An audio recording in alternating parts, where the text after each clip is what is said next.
C'est parti pour une heure de débat dans votre magazine La Libre Opinion qui reçoit pour vous Monsieur Louis-France Kouzikessa, analyste politique, et Monsieur Patrick Lokala, également analyste politique indépendant. Alors aujourd'hui, la recette de votre magazine prévoit pour vous des thématiques. Enfin, Félix Tshisekedi s'installe à l'est du pays. Il a été tant réclamé. Aujourd'hui, il s'installe. Cela fait taire les débats ou ça alimente davantage. Alors, la deuxième thématique, c'est sur la Covid-19 avec l'arrêté du gouverneur de la ville, Jean-Tiningo Bilambaka, qui vient fâcher la classe politique de tous bords. Certains même ne soutiennent pas ces mesures de restriction. Même en même temps, ça renforce les mesures déjà prises par le chef de l'État et lui-même précédemment. Alors, place au débat. J'ouvre le débat avec M. Louis-France Kouzikessa qui est à ma droite. M. Louis-France, bonjour. Bonjour Monsieur Nonon Kourou, bonjour à tous les téléspectateurs de cette grande machine médiatique Congo Média Libre 13, télévision, et tous ceux qui continuent à s'abonner dans notre chaîne YouTube Congo CML 13 TV, et tous ceux qui comptent lire nos articles sur notre page Congo Média Libre.net, CML13.net, et tous ceux qui nous aiment, qui aiment les opinions de Louis-France, qui pense que Louis-France ne vient pas pour flatter, mais il vient pour fixer l'opinion sur de grandes questions. Je voudrais vous féliciter parce que c'est la première fois que vous allez présenter ces magazines. Mais le tonus avec lequel vous commencez nous rassure que vous allez faire la bonne star pour cette émission, pour ces grands médias, parce que l'objectif, c'est aussi de créer d'autres talents. Les gens se poseront peut-être la question pourquoi M. Jacques n'est pas là, parce que M. Jacques a eu un empêchement. Il a présenté l'autre émission précédente. Donc nous vous rassurons que nous sommes très à l'aise à débattre autour de vous. Merci beaucoup. Je rappelle également que vous êtes directeur général des CML 13. Absolument. Alors je reçois également à ma gauche Monsieur Patrick Lokala. Patrick, bonjour. Bonjour Nonon Kourou, le nouveau présentateur de la libre opinion. Je suis très content de voir que vous débutez l'émission avec beaucoup d'engagement, beaucoup de vivacité, hein, il faut le dire comme ça. Ça rassure non seulement l'équipe qui a porté son dévolu sur vous, notamment le directeur général qui n'intervient pas ici avec sa qualité de directeur général, mais avec sa qualité d'analyste, et toute l'équipe, y compris les gens qui vont vous suivre à la maison. Je crois que tout le monde est rassuré parce que la vivacité, c'est quelque chose qui peut nous permettre de faire vivre cette émission du début à la fin, et nous comptons beaucoup sur vos talents et vos compétences. Prenez ça comme des compliments. Merci beaucoup, réciproquement bien sûr. Alors vous gardez la parole, je démarre avec vous. Félix Tshisekedi, il était réclamé. Il y a même les élèves qui ont été arrêtés devant la mairie de Béni pour simplement réclamer l'arrivée des chefs de l'État dans la partie est du pays. Aujourd'hui, il prend la décision de pouvoir s'y installer. Alors, je trouve qu'il n'y a plus de raison de s'inquiéter. Non, mais l'inquiétude ne résidait pas au niveau de la résidence du président ou de l'installation, pour prendre très rapidement votre concept, du président au niveau de l'Est. Parce que moi, à l'époque, je n'ai pas une mémoire courte comme certains de nos compatriotes. D'ailleurs, j'ai beaucoup de respect à leur point de vue. Moi, je l'avais dit à l'époque de la campagne électorale, lorsqu'il avait annoncé cette idée selon laquelle il allait s'installer, résider à l'Est, comme quoi une solution pour lui d'éradiquer définitivement cette insécurité qui nous a beaucoup coûté en termes de ressources, non seulement financières, mais aussi humaines. Je l'avais dit à l'époque que c'était une mauvaise position, une mauvaise déclaration qui n'a pas été préparée. Parce que par absurdité, on demanderait au président de la République d'aller s'installer au niveau de l'espace Grand Kasaï pour finir la famine qui est là-bas. Parce que c'est là où on trouve le taux le plus élevé de malnutris au monde. On demanderait au président de la République, par absurdité, d'aller s'installer au Sankourou parce qu'il y a une crise politique et qu'on a besoin de lui pour finir. On a besoin qu'il s'installe là-bas pour finir. Par absurdité, on lui demanderait également d'aller au Katanga pour finir la situation de l'insécurité qui était à l'époque causée par les Bakata Katanga. Comme il ne peut pas s'installer dans toutes les provinces où il y a des problèmes à résoudre, il ne peut pas aussi s'installer définitivement à l'Est pour prétendre trouver la solution au problème de l'Est. Mais on avait beaucoup plus de lui au niveau de la mise en exécution de stratégies politico-diplomatiques, ajouter à cela des stratégies de communication pour pouvoir finir cette guerre. On n'avait pas besoin de voir à titre individuel ou personnel le chef de l'État s'installer. À l'époque, on nous avait traité de tout le mot, comme quoi on ne comprend pas la communication du chef, et il était venu le moment où on lui demandait d'aller s'y installer. Là, on avait changé de discours pour dire non, voilà, vous voulez exposer le chef de l'État, il ira quand il voudra, maintenant il s'installe. C'est pour vous dire que il peut s'installer là-bas et que si il ne réfléchit pas avec ses équipes sur des solutions efficaces et durables par rapport aux problèmes de l'Est, un jour, il va rentrer à Kinshasa et les problèmes surviendront. À ce moment-là, il faut également dire qu'il ne suffit pas seulement de s'installer à l'Est, mais il est également là-bas pour apporter des solutions, surtout pour cet état de siège et aussi éradiquer cette insécurité. Non. Je répète que l'installation du président à l'Est ne sera pas considérée auprès des intellectuels aguerris comme une solution durable aux problèmes de l'Est. Il faut réfléchir, j'insiste, sur des mécanismes diplomatiques, politiques, sécuritaires, communicationnels. Ajouter à cela la participation citoyenne des compatriotes, non seulement de l'Est, mais de tous les compatriotes du Congo, pour trouver une solution durable à ces problèmes. L'installation du chef de l'État seul ne suffit pas. Ceux qui vont se vanter, comme pour répondre à ceux qui demandaient au président de s'installer, vont se tromper. À l'exemple de certains membres de ces cabinets qui se félicitent, voilà, vous l'avez cherché, il est là. Mais est-ce qu'il est, il est là? Est-ce que la solution a été trouvée à l'entretemps? La réponse à cette question, à mon humble avis, est non. Merci beaucoup. La réponse est non, mais la solution aussi ne devrait pas venir à l'immédiateté. Mais, monsieur Louis-France Kousikessa, est-ce que ce n'est pas vouloir d'une chose et son contraire? On a réclamé les chefs de l'État et les chefs de l'État se rendent. Alors, ils se rendent à l'Est, mais pourquoi encore chercher le pouls sur la tête de quelqu'un qui n'a pas de chevet? Monsieur Nono, je voudrais que nous puissions remettre les verbes dans leur contexte. Je ne voudrais pas que nous soyons victimes de déplacement des verbes parce que ça déplaît à un salon politique. Il ne s'agit pas ici de demander au président d'aller s'installer. Il s'agit de l'application ou de la réalisation de la promesse du président. Il faut nuancer. Personne n'a demandé au président d'aller habiter à l'Est. Le président a promis, on a rappelé. Il a été question du rappel à une promesse.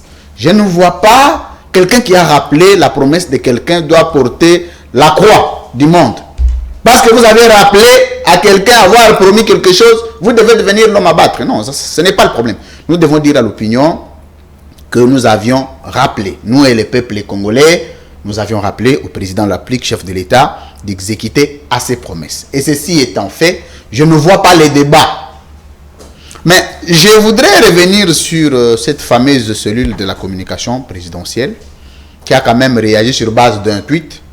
D'abord, aucune cellule, la cellule de la communication ne répond pas à la place du président. Il se pose beaucoup de problèmes d'organisation institutionnelle au niveau de la présidence. Je crois que le problème ne réside pas au niveau du président, le problème réside au niveau des services, de ceux qu'on a recrutés dans les salons très VIP ambiants, des salons VIP Bruxelles, Paris, Londres, mais qui ne savent pas la mission de chacun.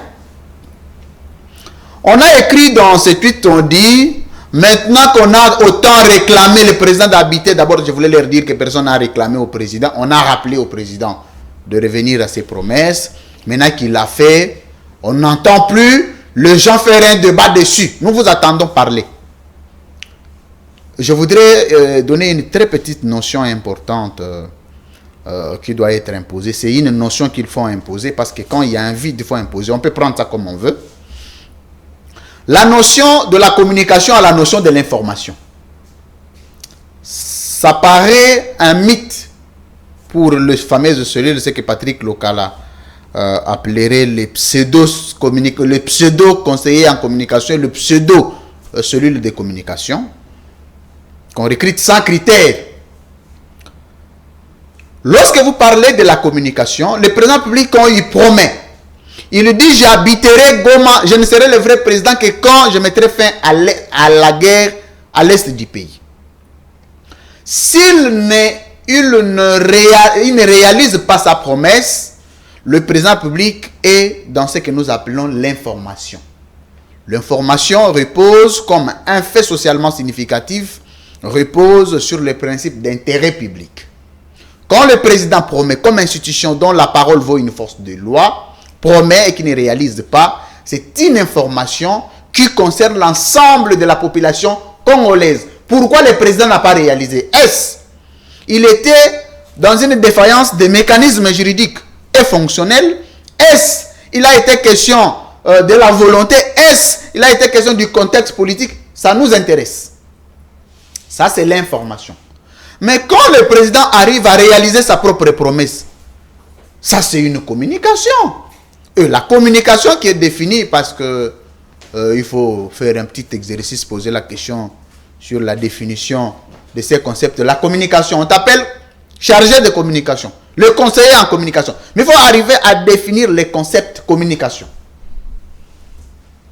Ces processus de la matérialisation et de l'existentialité partenariale entre les objets cognitifs divers, c'est-à-dire le marketing que le président doit faire sur ces réalisations des promesses ne concerne plus le grand public, concerne un nombre qui s'intéresse au président de la République. C'est-à-dire, le président a réalisé une promesse, c'est un droit pour le peuple, mais c'est un devoir pour le président. Nous sommes dans l'exemple qui vous a toujours évoqué, lorsque un homme arrive à être mordu par un serpent. Ça, c'est un fait socialement, c'est un fait naturel. Ça ne suscite même pas une information. Mais quand c'est l'homme qui mord les serpents, c'est dans cet exercice que le président arrive à réaliser une promesse. Vous tweetez, comme cellule, vous vous appelez conseiller en communication, pour dire, il faut maintenant en parler au même degré. Non, mais vous êtes dans la communication. Et la communication a un intérêt réduit et un public cible.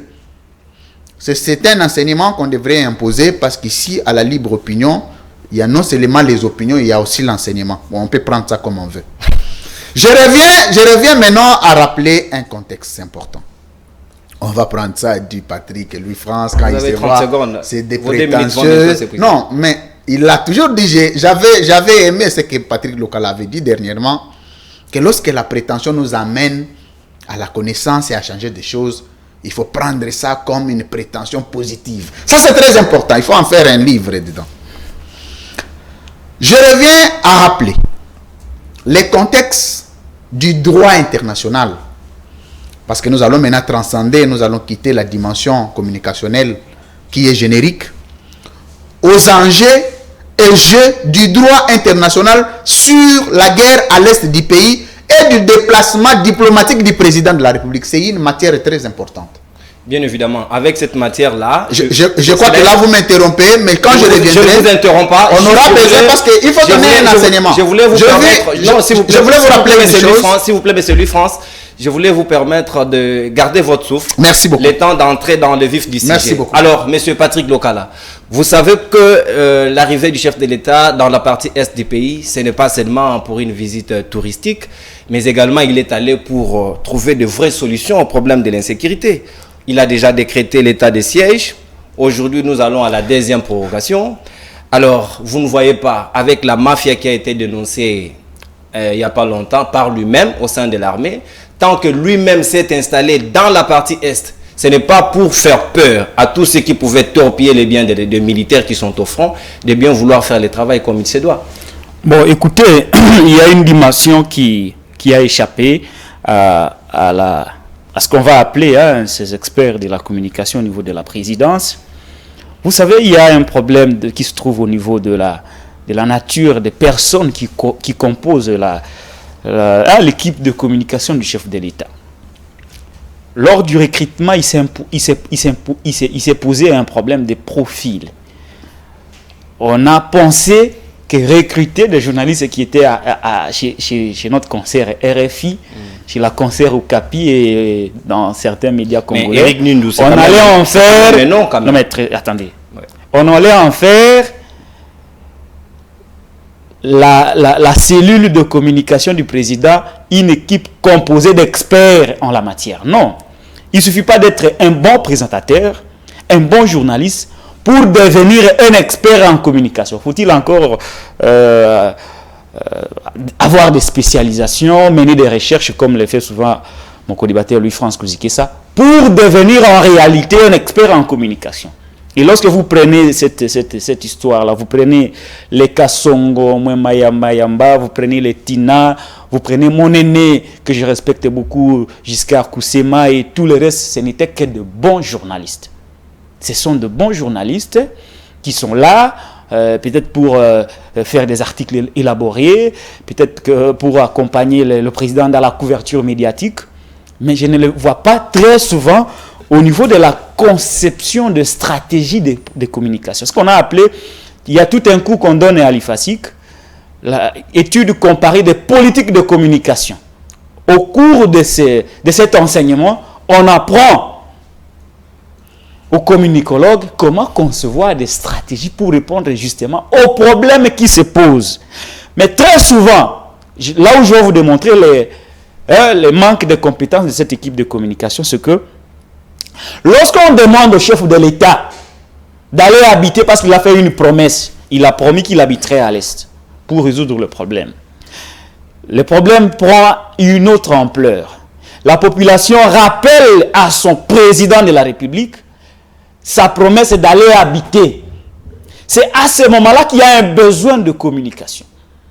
Pour justifier le non-accomplissement de la promesse faite par le chef de l'État à sa population. Pendant ce moment, votre cellule de la communication de la présidence est silencieuse. Aucune stratégie pour répondre à un problème qui se pose. On ne va pas donner un enseignement ici parce que nous avons été à l'université, nous passons beaucoup de temps dans la bibliothèque pour apprendre. On ne viendra pas donner des cours télévisés du sujet. De manière gratuite. C'est bien de parler de la communication. J'aimerais que vous puissiez aborder les fonds. À ce moment-là, pour ne pas donner l'occasion à ces gens d'apprendre et de se faire expert auprès du président, c'est à ce moment qu'on devait répondre à ces besoins pour justifier pourquoi le chef de l'État n'était pas à mesure d'accomplir sa promesse à ce moment-là. On n'a jamais communiqué. Et on vient où? On vient au moment où le chef agit dans une situation ordinaire. Parce qu'un chef de l'État, lorsqu'il se déplace de Kinshasa pour aller au Kasaï, il est chez lui. Aller au Sankuru, il est chez lui. Aller au Katanga, il est chez lui. Aller à l'Est, il est chez lui. Donc il n'est pas à l'étranger. Ce n'est pas une situation qui sort de l'ordinaire.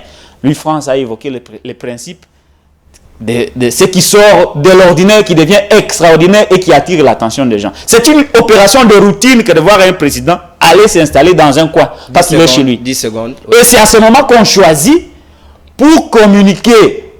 Mais est-ce que le tweet fait partie de ce qu'on appelle la communication officielle? Est-ce qu'on peut engager une institution qu'on appelle le président de la République par un tweet de quelques individus qui se réunissent après avoir pris un verre, comme ils en ont l'habitude, et faire un tweet avec autant de légèreté. Autant de légèreté. Et non seulement, vous n'avez qu'à voir le contenu. Il y a des gens qui font des tweets irresponsables, mais vous n'avez qu'à voir ces contenus. C'est pour répondre aux gens qui demandaient à leur président d'aller habiter. Donc, on répond aux gens. Au lieu de nous communiquer les motifs valables du séjour du président à l'Est, faudrait-il encore dire aux gens qu'il est là-bas de manière temporaire? Merci beaucoup. Mais qu'on vient se vanter d'un père de famille qui se déplace d'un salon à une chambre, on vient vanter ça dans un tweet. Mais bon Dieu, où sommes-nous? Monsieur Patrick Lokala, où sommes-nous? S'il vous plaît, Monsieur Patrick, voilà. La discipline de l'émission, s'il vous plaît. Alors, Monsieur Louis-France, Monsieur Patrick a délibérément décidé de ne pas répondre à ma question. Non, mais vous m'avez arraché la parole avant que je ne finisse. Je vous ai accordé votre état d'antenne. Voilà. Le temps est épuisé. Alors, abordons la vraie problématique. L'insécurité à l'Est. Le président de la République est là. Est-ce que sa présence ne pouvait pas être une sorte d'un élément de moralisation pour les troupes qui sont commis dans cette partie est. D'abord, en parlant du tweet, il faut rappeler tout de suite que le droit positif congolais ne prend pas en charge les réseaux sociaux. Les réseaux sociaux ne sont ni réglementés ni régulés par le droit positif congolais. Mais on fait une étude abusive, d'études comparées internationales, parce que Trump tweet, parce qu'Obama tweet, parce que Marine Le Pen tweet. Mais il faut rappeler qu'aux États-Unis d'Amérique, le tweet fait partie de la réglementation en la matière. Il y a toute une loi qui organise les fonctionnalités de ce tweet-là. Et on peut vous poursuivre pour des tweets. Mais si au Congo, quand quelqu'un tweet, on ne peut pas te poursuivre pour ça, sauf si on arrive, parce qu'on ne sera pas identifié. On n'a pas un identifiant de réseaux sociaux. Jusqu'aujourd'hui, c'est le travail que le Congo est en train de faire. Mais peut-être que les mesures vont suivre. Vous êtes sans ignorer qu'il y a un conseiller du chef de l'État qui a été sanctionné pour avoir signé un communiqué sans en avoir détenu l'autorisation. Non, vous parlez du communiqué ou nous parlons du tweet? Ça vaut des peines. Non, il faut que nous puissions nous mettre d'accord, monsieur Nonon. Soit vous parlez du communiqué qui est un acte administratif. Mais j'ai dit qu'il n'avait pas été précédemment requis de l'autorisation. Non. Je ne parle pas du circuit organique des communiqués. Je parle de l'existence juridique d'un tweet. Je crois que nous ne parlons pas le même langage. Mais je reviens quand même à répondre à votre question. Vous aviez posé la question de savoir sur la problématique de la guerre à l'est du pays. Vous savez, la guerre à l'est du pays est partie de quand? Est partie d'abord de la convoitise de matières premières que la RDC regorgerait vis-à-vis des États occidentaux. Et compte tenu de l'impuissance politique, de l'instabilité économique et de l'inefficacité sécuritaire, en ce moment-là, les grandes puissances ont le pouvoir de venir imposer une guerre à géométrie variable. La question n'est pas de parler de la guerre parce qu'on en a suffisamment parlé. La question est de savoir l'attitude du gouvernement congolais et de l'État congolais vis-à-vis de la guerre à l'Est. C'est la question que j'attendais de vous, mais je vais répondre en me posant. C'est de savoir que sur le plan constitutionnel, nous avons des mécanismes nous imposés par la Constitution. Une fois atteints ces mécanismes-là, nous sommes obligés à passer à une situation. Je prends l'exemple. Lorsque des situations de menaces graves déstabilisent les fonctionnalités harmonieuses des institutions du pays, le président peut décréter un état d'urgence. Mais on ne nous a jamais évoqué les principes de l'état de guerre qui font partie des exceptionnalités constitutionnelles de l'État congolais vis-à-vis de sa constitution. C'est-à-dire, pour avoir atteint 13 millions de morts, nous devons passer à l'état de guerre. Pas parce que nous sommes faibles, pas parce que nous sommes impuissants, mais parce que la Constitution nous l'impose. Est-ce qu'on en a déjà réfléchi? Je ne sais pas. La présence du chef de l'État dans la partie est du pays, est-ce c'est un élément de plus pour la moralisation des troupes? Vous parlez de la présence du président ou vous parlez de la situation qu'est l'apport de la présence du président dans la guerre à l'Est? Bien évidemment. Nous devons arriver... Faut bonifier ça en ce sens-là. Très bien. Nous devons arriver à...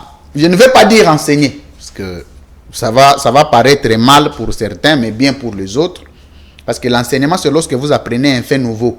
Ce que vous ne connaissez pas, c'est un enseignement. Mais parfois, dans notre pays, il y a quand même un déplacement du contexte. Le président arrive. J'étais en train de parler du contexte du droit international qui dote au président le mécanisme de s'imposer comme chef de l'État et mettre fin à la guerre de l'Est. Ce que j'aime au président de la République, c'est la volonté politique. Nous avons un chef de l'État qui est fils pays. Nous avons un président de la République qui est enfant maison. Nous avons un président de la République qui vient de l'opposition. Venant de l'opposition, notre chef de l'État, c'est quand même le discours que l'opposition avait vis-à-vis de la guerre de l'Est. Non, vous savez, il s'agit de l'impuissance, nous sommes incompétents, cette guerre-là, une fois que je suis au pouvoir, 2 semaines, je peux la terminer. Maintenant, votre question est de savoir si, après le départ du président, il revenait que la guerre ne terminait pas. On ne souhaite pas, notre souhait à nous tous, c'est de voir la guerre terminée. Mais si nous sommes au niveau de l'analyse, il faut que ceux qui sont à la maison, qui font le monitoring de savoir qui est arrêté, doivent bien apprendre aussi à comprendre les Français. Mais là n'est pas le problème. Monsieur Nono, notre chef de l'État, nous devons l'aider aussi. Parce que le chef est devant une défaillance de son cabinet. Vous avez des gens, au lieu de réfléchir, parce que quand on vous met, Patrick Local le disait sur notre réforme, vous savez, dans l'organisation institutionnelle de la communication, les tâches sont distinguées. Un attaché de presse, c'est comme un adalague. Je parle maintenant dans un contexte musical. Il n'est que là pour les mabanga. Il se limite là. Un conseiller en communication est comme le chef d'orchestre. Un chargé de communication est comme le chef de répétition. Chacun a un rôle précis. Mais, écoutez, ce n'est qu'au Congo, vous voyez, le conseiller en communication lui-même est attaché de presse, lui-même est chargé de communication, lui-même est conseiller en communication, lui-même. Tous ces rôles-là, il les fait seul. Et ils sont en équipe, c'est un réseau. Lui, il tweet, lui, il publie sur Facebook, lui, il écrit sur WhatsApp. On croit qu'on est en train de faire le travail. On ne peut pas faire un travail sur base... Je ne disais pas que je n'évoluais pas. Sauf si vous avez constaté que je n'évoluais pas. Mais sinon, je sens que j'évolue. Votre regard, s'il vous plaît. Ouais. Donc, vous et moi, on a regardé au même moment. C'est un fait naturel. Merci, on avance. Alors, M. Nono Kourou, si le président revenait à Kinshasa, le souhait du chef de l'État, c'est de mettre fin à la guerre, de cette guerre qui a émaillé. Mais le contexte de la guerre ne peut pas être résolu d'abord au niveau national. Cette guerre, parce qu'à un problème politique, il faut une solution politique. À un problème juridique, il faut une solution juridique. Il faut bien expliciter. Très bien. C'est très profond. C'est très important. C'est très profond cet enseignement. Je vais approfondir parce que c'est le premier chapitre. Pour le public, bien sûr. Oui, mais très naturellement. Vous savez, M. Nono, lorsque les Américains et les Français s'arrangent pour mettre les troubles à la guerre de l'Est du pays, pour troubler la quiétude du peuple congolais à l'Est du pays, vous allez réunir la société civile de l'Est pour résoudre quel problème? Interne. Voilà. Parce que, vous savez, il y a un principe qui dit, le système, il faut d'abord l'arrêter à l'externe, avant de toucher l'interne. C'est-à-dire quoi? C'est-à-dire que la pression, nous, au niveau spirituel, on parle de l'oppression satanique. C'est que quelqu'un est possédé d'un esprit démoniaque. Et celui dont l'esprit démoniaque était de passage lui accède. Vous devez arriver à régler cette question au niveau du droit international, au niveau des Américains. Voilà pourquoi aujourd'hui, quand vous touchez à un Américain, les États-Unis d'Amérique n'attendra pas que le Conseil de sécurité des Nations Unies vienne siéger pour régler la question en interne. Il vous reste 30 secondes. Oui, je termine par là, la matière était très importante. On aura besoin de réagir, c'est ce qu'on appelle la société internationale. La société internationale repose sur les intérêts des États. Est-ce que la RDC est-elle en mesure de sécuriser et de prendre en charge son État vis-à-vis de ses intérêts d'abord? Et quelle est l'attitude de la RDC vis-à-vis des États-Unis d'Amérique et de la France pour mettre la fin, parce que vous savez, lorsque diplomatiquement, nous savons que c'est le Rwanda, l'Ouganda ne sont que des pays qu'on utilise par les Occidentaux. Nous avons une attitude diplomatique. Mais quand Amer vient ici, il vous prend. C'est un vice-président en RDC. Ce monsieur se comporte en vice-président. Il commence à inviter même les politiciens, les chefs de corps des institutions. Toi, tu as déjà entendu un ambassadeur congolais aux États-Unis appeler un chef de corps américain? Commencer à lui donner des orientations. Qu'est-ce que Amer va chercher à l'est du pays? Il est ambassadeur. Non, mais il faut qu'on se comprenne. C'est un ambassadeur. Un ambassadeur, c'est un haut représentant d'un État. Il joue le pont de relations diplomatiques entre deux États. Mais votre Amer, il est dans les circuits miniers, il est à l'est, il est au front. Et finalement, on ne comprend pas pendant que nous, on dit les Congolais veulent être terminés par la guerre. Et nous avons des soupçons. Je termine par là, il y a un élément très important que je vous révèle. Rapidement, merci. Le dernier rapport du Conseil de sécurité des Nations Unies a dit réellement à responsabiliser les États. Ça, ce n'était pas venu au niveau des analyses de Louis-France. Je le disais depuis, on ne m'avait pas cru. Le Conseil de sécurité des Nations Unies dit qu'il y a des États qu'on a cités nommément qui sont responsables directs de la guerre à l'est du pays, entre autres le Rwanda, l'Ouganda, entre autres les États-Unis d'Amérique, entre autres ces États-là. Je ne vais pas aux États-Unis parce que ce sont des blancs, je ne prône pas les racistes. L'attitude de la RDC vis-à-vis du Rwanda, non. Non, s'il vous plaît. Une petite parenthèse. Si vous acceptez. Non, s'il vous plaît, monsieur Louis-France. C'est très important. S'il vous plaît, monsieur Louis-France. Parce que je vais oublier. Vous-même, vous avez incarné. Votre attitude vis-à-vis du Rwanda. Vous avez incarné, notez, puis on va revenir à vous. Merci beaucoup. Parce qu'il nous reste pratiquement 4 minutes pour chuter avec cette première thématique. Alors, monsieur Patrick Lokala, je reviens à vous. Monsieur Louis-France a semblé nous amener dans la métaphysique. Il a même parlé de spiritutu. Alors, c'était compliqué en même temps de lui comprendre, mais je crois que les publics ont compris la leçon qu'il voulait passer bien exactement, parce que c'est pour eux qu'il a expliqué. Alors, l'Est du pays, c'est votre pays quand même, la République démocratique du Congo. Vous êtes patriote par-dessus tout, au-delà d'être journaliste. Le président de la République, la plus belle fille du monde, ne peut donner que ce qu'elle a. Il est allé pour apporter ce qu'il peut. Alors... Non, mais écoutez, la plus belle fille du monde ne donne que ce qu'elle a, mais le président, lui, a promis de donner ce qu'il avait présumé avoir. Ce qu'il n'avait pas alors. Non, mais parce qu'au niveau, quand on était à l'opposition, on avait un projet de société qui a fait rêver tout un peuple. Mais c'est toujours différent, l'opposition n'est pas des pouvoirs. Oui, non, mais c'est ça. Nous faisons des analyses. Ici, ce n'est pas un parti politique qui se transforme en un canal de transmission d'idéologie.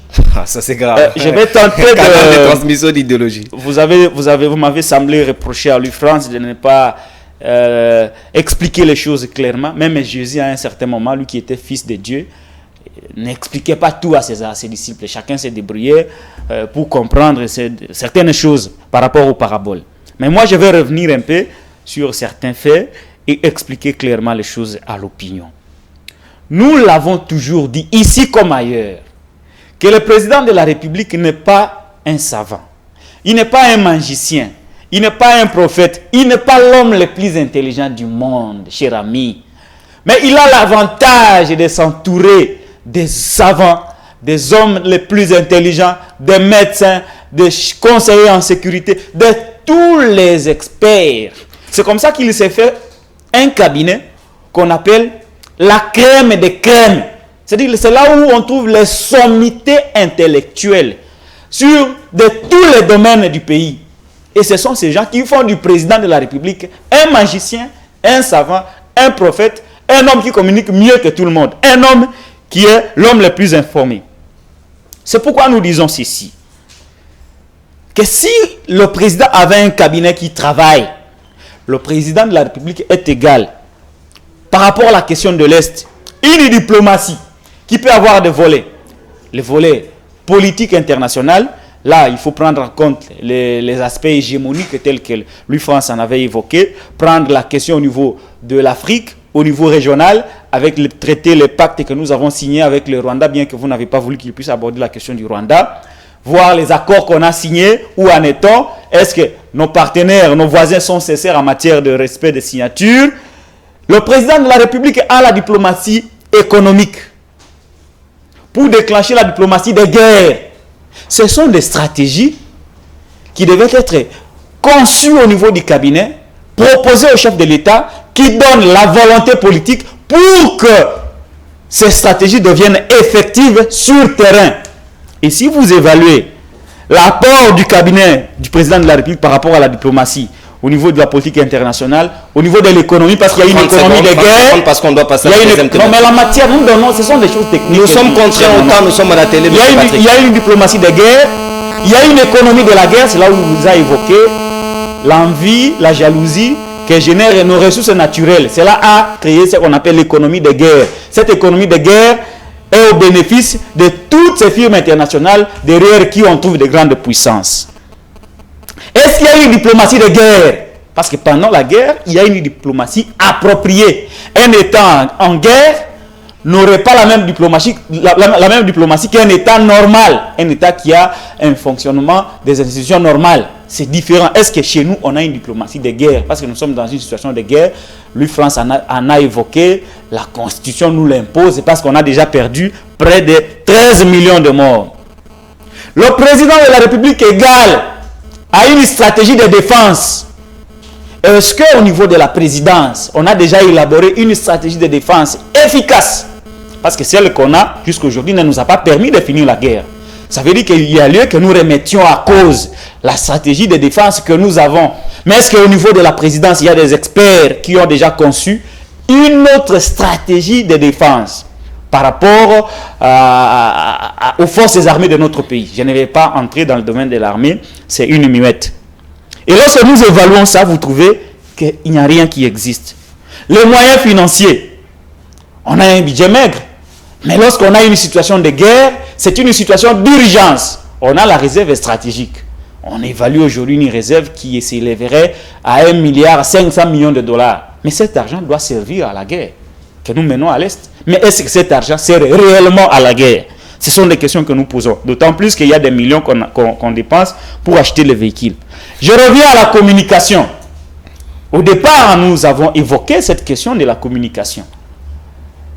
La communication du président s'est transformée aux relations avec les médias. Vous voyez, les Américains, les anglophones ont bien défini le concept des attachés de presse. Ce sont des chargés de relations avec les médias, chargés de relations avec la presse.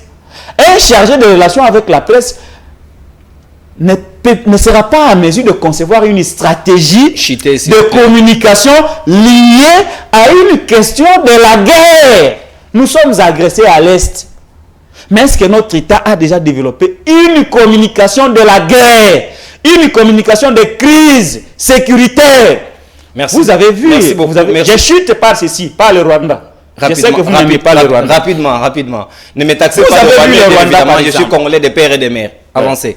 Vous avez vu le Rwanda par exemple. Le Rwanda s'est fait une stratégie de communication autour du génocide rwandais. Aujourd'hui, ça paye.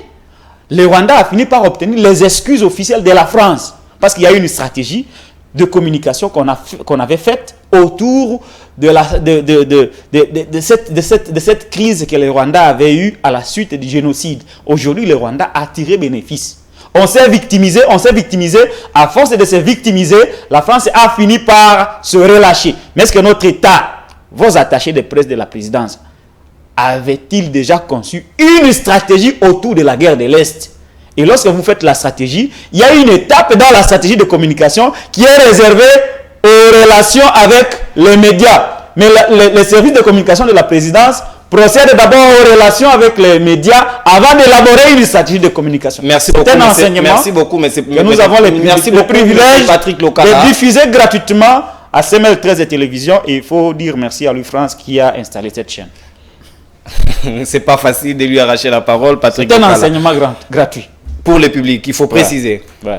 D'accord, monsieur Louis France, je reviens à vous parce que je vous avais demandé tantôt de noter, mais vous avez bien brossé la situation géostratégique tout en épinglant les États-Unis d'Amérique de ne pas jouer franc jeu dans cette histoire de guerre de l'Est qui commence à devenir pratiquement une barbarie. Et monsieur Patrick Lokala, à son tour, il a presque indexé le Rwanda. Et oui. Je n'ai pas indexé le Rwanda. J'ai cité le Rwanda dans sa victimisation et en faisant de cela une stratégie de communication. Je ne crois pas avoir déformé. J'ai poussé la RDC à tirer les leçons du Rwanda pour faire une stratégie de communication autour de la situation que nous a imposée. Vous avez coupé l'herbe sous mon pied. Voilà. Alors, monsieur Louis France, je reviens à vous.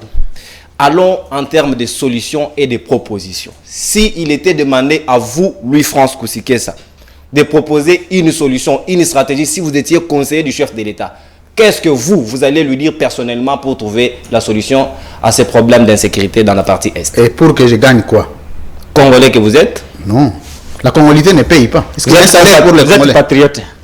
Il faut par contre demander d'analyser. Parce que moi, je ne suis pas venu, moi, je ne suis pas un bureau secondaire du président. Je suis désolé de le dire. Il faut me demander des analyses. Parce que ceux qui sont payés pour ça doivent le faire. Je ne peux pas le faire à leur place. Mais si Parce que moi, je n'ai pas l'intention de travailler à la présidence, il faut que vous le sachiez. Mais si c'était à aider la personne de Félix Tshisekedi, ça c'est une autre question que vous me posez.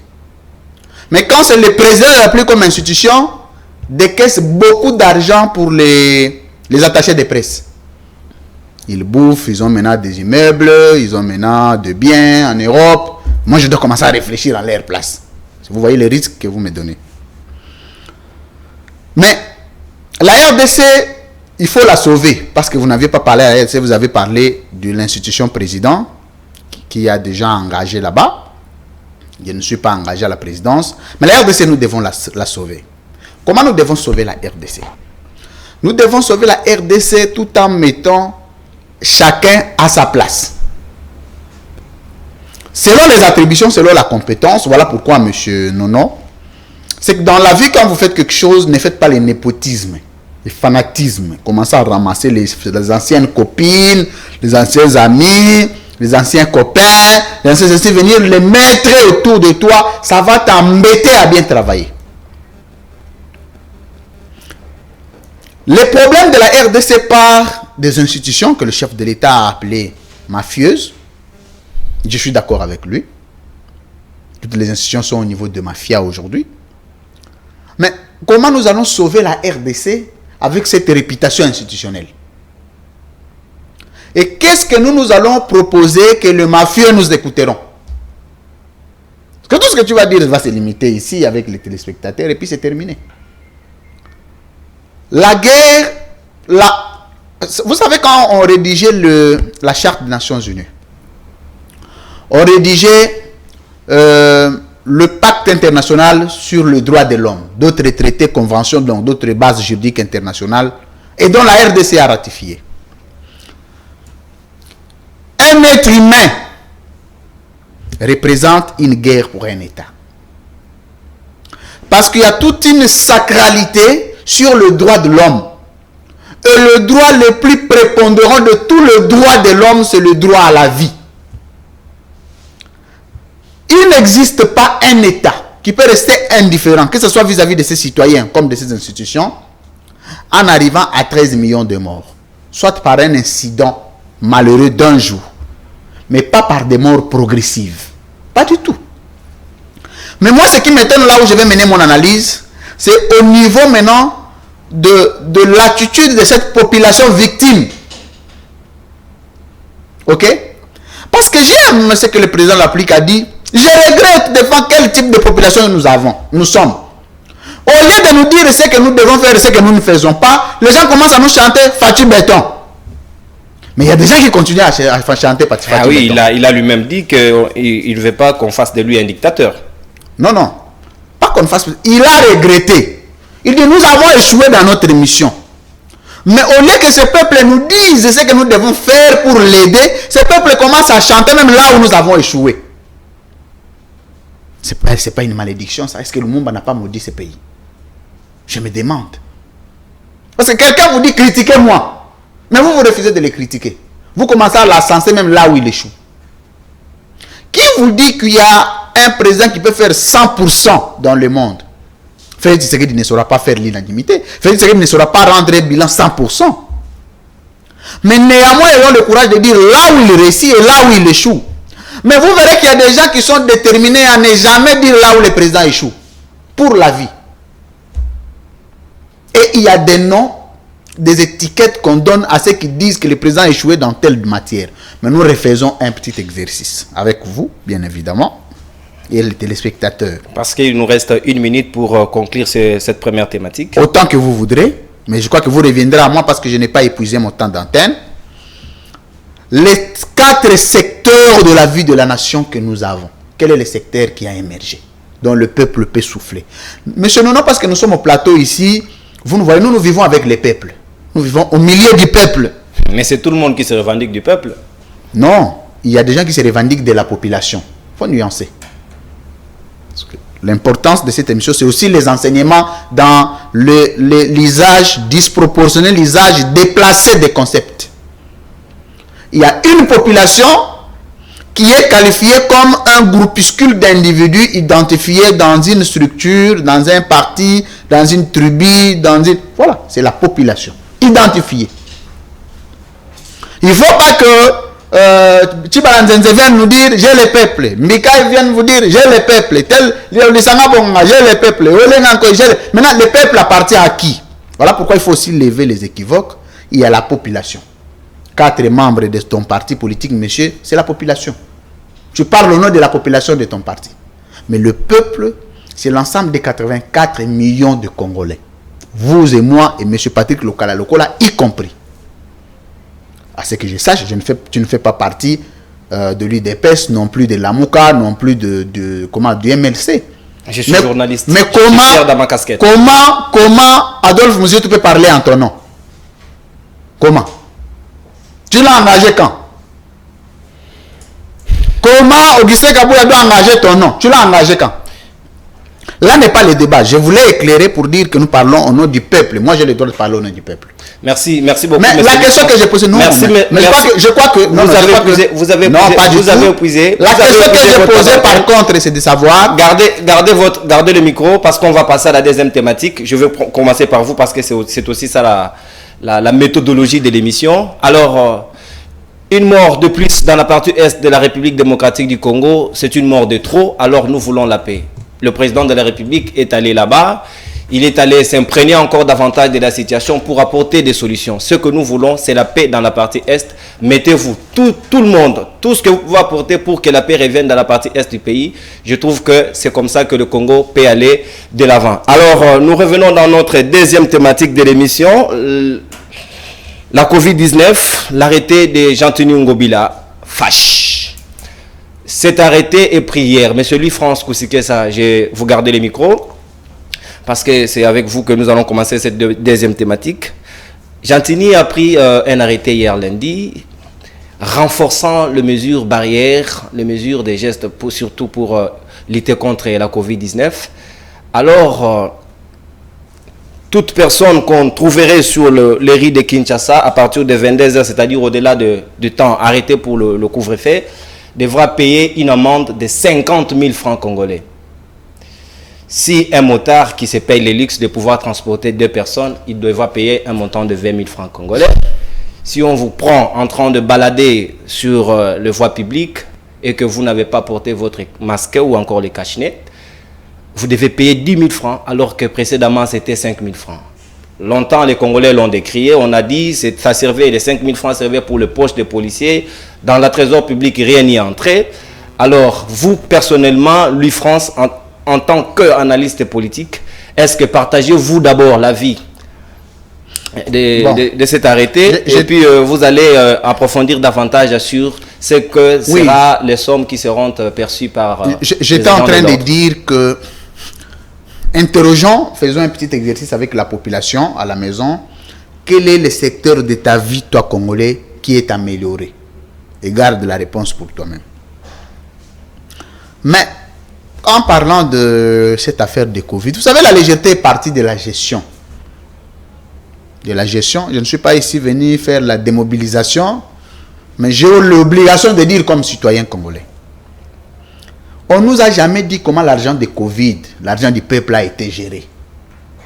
Alloué aux gestionnaires de la Covid, on ne nous a jamais dit comment cet argent a été géré. Lui, j'ai dit qu'il y avait des détournements. Où en sommes-nous? On nous a parlé de la troisième vague, mais on nous a jamais dit la première vague est terminée de quelle période, en quelle période. La deuxième vague est terminée de telle période, en telle période, pour que nous puissions entrer dans la troisième vague. Et avec quel appareil M. Mouyemba arrive à savoir que ça c'est la troisième vague, ça c'est la première vague, ça c'est la deuxième vague. Il met quel appareil? Vous savez, il y a des choses qui se font dans ce pays. Parce qu'on sait que l'Union européenne va financer, la Banque mondiale va financer. Quand la Belgique dit nous sommes à la troisième vague, la RDC dit nous sommes à la troisième vague. Aujourd'hui, dès que les États-Unis d'Amérique diront que nous sommes à la quatrième vague, nous on va changer. On va rentrer à la quatrième vague. Donc vous voulez dire que la République démocratique du Congo c'est un pays suiviste? C'est vous qui le dites. Moi, j'analyse. Mais tacitement, j'aime parce que vous êtes un présentateur qui sait conclure et qui sait anticiper les événements. Donc, j'ai au moins compris. Je n'ai rien compris. Quel état nous sommes, ça c'est pas moi qui ai dit. Dès que la Belgique dit aujourd'hui, nous entrons dans la 4e vague, tu apprendras une déclaration. 4e vague. Alors que dans d'autres États, la 4e vague, on dit la 4e du type chinois, la 4e du type américain. Mais ici, la 4e vague est de quel type? Le variant. Oui. Non, variant signifie quoi? C'est ça les termes désignés, appropriés même. Oui, c'est-à-dire que c'est les types. Quand tu dis du variant, c'est-à-dire les derniers peuples de chez moi, pas Ikongi, ne comprendra pas dans le grand Massimanimba. Ah, donc vous faites pour des raisons pédagogiques. Mais absolument. Quand je dis l'enseignement, c'est descendre au niveau de l'auditoire. Vous savez, quand on dit aujourd'hui Covid-19, la RDC n'a jamais eu la maîtrise de cette pandémie. Mais la RDC s'est versée dans les attitudes, même en assurant que nous sommes en train de guérir la Covid. Et on ne nous a jamais dit avec quel médicament. On venait de guérir 4 cas. Mais nous avons demandé avec quel produit. Mais M. Mouyembe ne nous a jamais dit quel est le produit utilisé pour guérir la Covid. Voyez, ces attitudes pour un État, ça rend moins sérieux. Et quand vous venez imposer les masques, un Congolais de Bandalunga, un Congolais de Kingasani, de Ngaba, de Matete Sedi, je termine. Oui, Chité. Comment on va arriver avec cette attitude alors que chose n'est... Parce que c'est le problème réside au niveau de la communication. Je vous pose la deuxième question. Posez pour le public. Ou pour on dit, vous-même. Le gouverneur a pris un arrêté pour réglementer. Mais ce que le Congolais a besoin de savoir, c'est que l'argent qu'on payait avant les 5 000 qu'on récoltait là, est-ce qu'on peut savoir les circuits? Parce que les gens qu'on arrête là, il n'y a pas de quittance. Vous allez exiger une quittance dans un sociat. Vous voulez payer l'argent, vous exigez une quittance. Or, dans un état sérieux, on dirait quoi? L'initiative en soi n'est pas mauvaise. Mais tenez compte, parce que ça vous exigez de la population, c'est que la population doit à l'État. Et qu'est-ce que l'État a donné à la population? Parce que en droit, il y a le droit et les obligations. Il ne vous reste que 10 secondes. Il ne vous reste que 10 secondes, monsieur Lufrance. On appelle ça le droit, je suis par là, le droit des obligations. L'État a les obligations vis-à-vis de la population a des obligations et vice-versa a le droit. Mais posez-vous la question, les peuples doivent donner 5 000 parce qu'il n'y a pas de masque. Est-ce que le gouvernement congolais a soutenu le peuple congolais pendant ne fût-ce que cette période, ne fût-ce qu'un masque? Vous savez qu'on a fait travailler les gens des masques ici, on ne les a jamais payés, les gens se sont plaints. Et puis, on a même menti à la population qui est restée à la maison, on va chercher comment vous fournir. Vous savez que les États-Unis d'Amérique avaient donné à chaque famille $3 000. Mais si c'est la population qui commence à donner. Merci. Vous voyez, je ne démobilise pas, mais la manière de faire du gouvernement rassure le raquettage. Et le raquettage, la population est mature, a compris qu'il y a des choses qu'on n'acceptera pas. Mais néanmoins que le peuple se protège, que le peuple suive les directives des autorités, mais que les autorités soient sérieuses avec elles-mêmes. Merci, mais les États-Unis, il ne faut pas quand même comparer avec la République démocratique. Mais il faut comparer seulement la 3e vague. Quand même mais la 3e vague est ici et aussi là-bas. Monsieur Lufrance, que ça pour vos là-bas, il y a 3e vague ici. Vos analyses pertinentes dont vous venez d'apporter tout à l'heure. Monsieur Patrick Lokala, je suis à vous. Vous savez, monsieur le gouverneur de la ville, Gentili Ngobilambaka, est très soucieux de la population quinoise.